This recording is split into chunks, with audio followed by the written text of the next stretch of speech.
This year, factors like time, space, and haste have caused me to do most of my multi-track recording with portable multi-trackers like the Zoom R4, but as I've discussed in other videos, devices like this are not ideal for actually performing a full multi-tracker session. Fortunately, devices like these make it relatively easy to transfer files from one to the other, and in this video I want to talk about how I'm going to get some files from the Zoom R4 into the Model 12 for further recording and better mixing.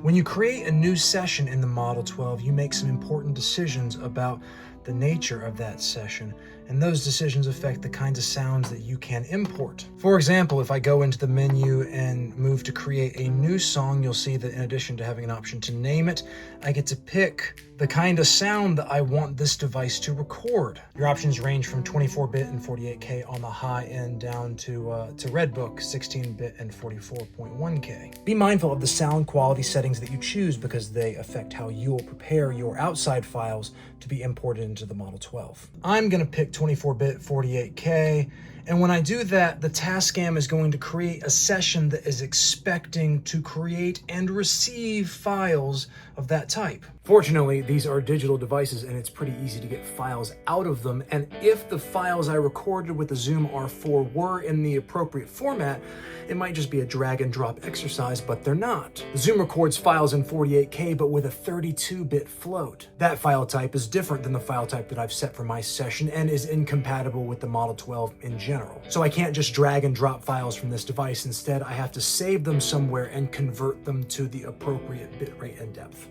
I did that by dragging the files into Audacity and normalizing them because of the way that the R4 records audio, and then exporting those files with the appropriate parameters. Audacity allows you to export in a lot of different file types like any good DAW would, and in this case it's important to select .wav or WAV files as the output, because that is the type of file that the Model 12 needs to see in order to properly read your audio. And now we're in the home stretch. The second to last step is to get those files off of my computer and into the Model 12. You can do this by connecting the Model 12 directly to your computer or by removing the SD card and connecting it to the computer. Okay.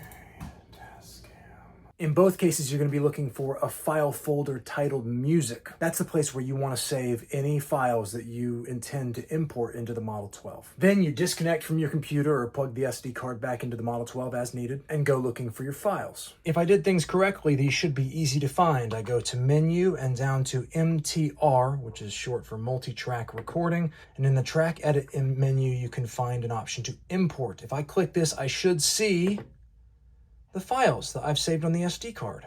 I go to the file that I want to import, hit OK, and then select the track where I want it to live. I'll put this guide vocal on track 1.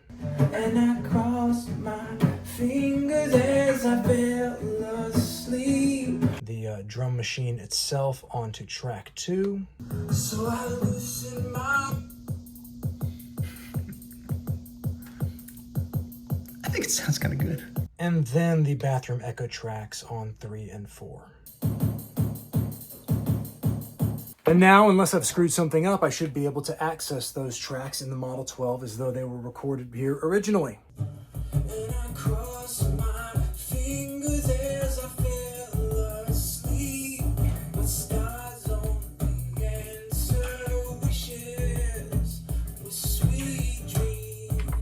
And it seems to have worked. Now I can continue to record this song in my preferred recording environment. Continue really being the magic word, because in this situation, as in many others, I didn't feel like I could cart this into my house or cart myself out here to begin the process of recording. I had a song and I had a moment when I could get to work, and so I got to work using something that was very convenient for me to use quickly, easily, knowing that I could get around its limitations later by bringing those files into this device. And though I think this is obvious, let me say that this doesn't work only for things that you recorded in another multi-tracker. You could take the output from a mixer and a live performance, or from work that you did in a DAW on a computer, or even like a voice memo on your phone, get it in the right format with the right parameters, and then import it into the Model 12 for further work. That way you can gather ideas wherever you find them and make use of them in a recording project that you know you'll be proud of. Track importing is in the end pretty simple, but I hope this video was useful to you. Let me know in the comments what you think, and as always,